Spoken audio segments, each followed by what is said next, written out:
가을 날씨도 좋은데 여러분들 그 기자실에만 계시지 말고 저 잔디에 나가 산보도 좀 하고 하시죠. 오늘은 오후 2시부터 비상경제 민생회의를 언론에 공개해서 진행을 좀 해보고자 합니다. 그동안 우리가 고금리로 인해서 또 경제가 많이 위축되고 기업의 또 부실을 막기 위해서 여러 가지 시장 안정화 조치 이런 것들을 이제 해왔고 또 추석 물가를 잡기 위해서 노력을 해왔습니다.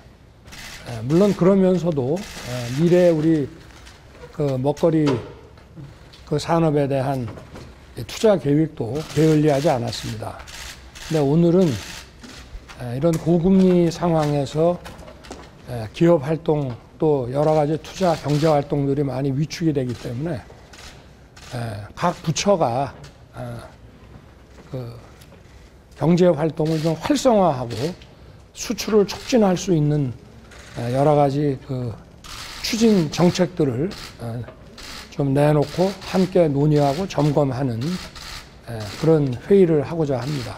사실 그 한 2주 전에 한 번 했습니다. 비공개로 했는데 오늘은 좀 내용을 더 보강해가지고 그래서 어려운 이런 상황이지만 우리 경제활동 하시는 분들이 좀 그 미래에 대한 희망을 가지고 또 우리 이런 경제활동, 투자활동이 위축되지 않도록 정부가 여러 가지 그 지원과 촉진 그 방안들을 아마 장관들이 설명을 할 겁니다.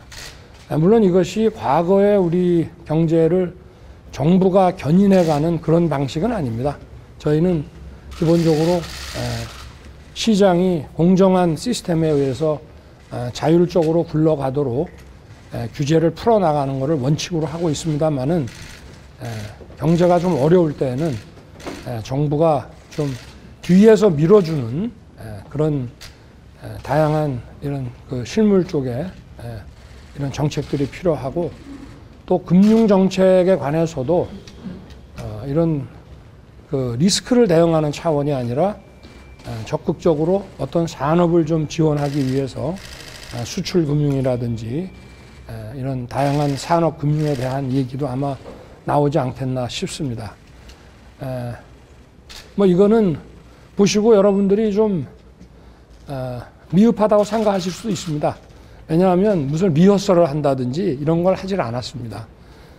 그리고 좀 자연스럽게 쇼를 연출하거나 이런 거는 절대 하지 말라고 해놨으니까 자연스럽게 진행이 될 것이고 이런 정부가 우리 경제활동을 활성화하기 위해서 어떤 고민을 하고 있는지 그런 점만 국민들께서 좀 공감을 하시면 되지 않겠나 생각을 하고 뭐 준비해서 뭐 연출하고 한 것은 아니니까 좀 미흡하더라도 잘 좀 해량해 주시기를 부탁드립니다. 네.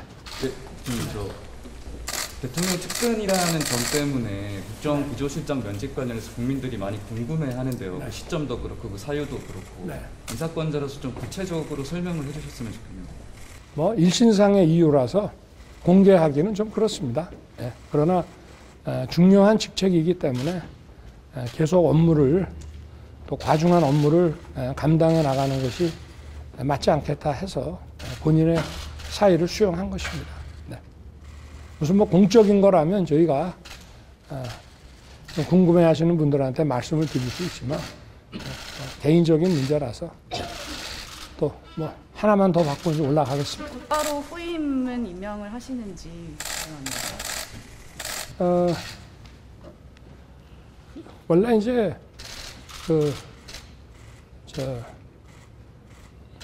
기조실장 후보도 있었고 또 뭐 필요한 이런 그 공직 후보자들에 대해서 검증을 좀 해놨기 때문에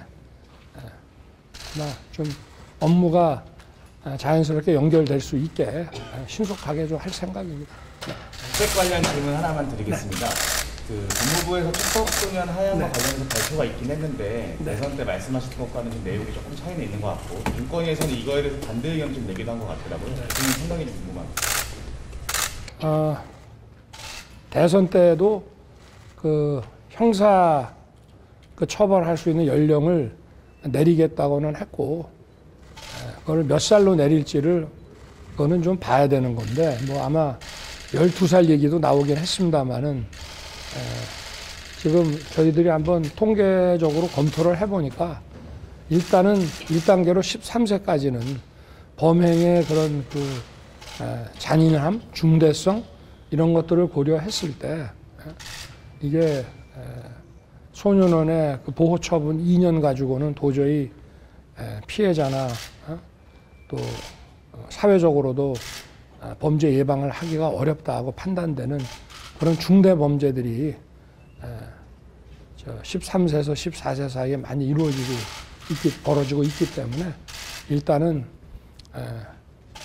13세까지 좀 형사처벌 가능한 연령을 좀 낮춰가지고 한번 시행을 해보고 그리고 이게 이제 그런 게 있습니다.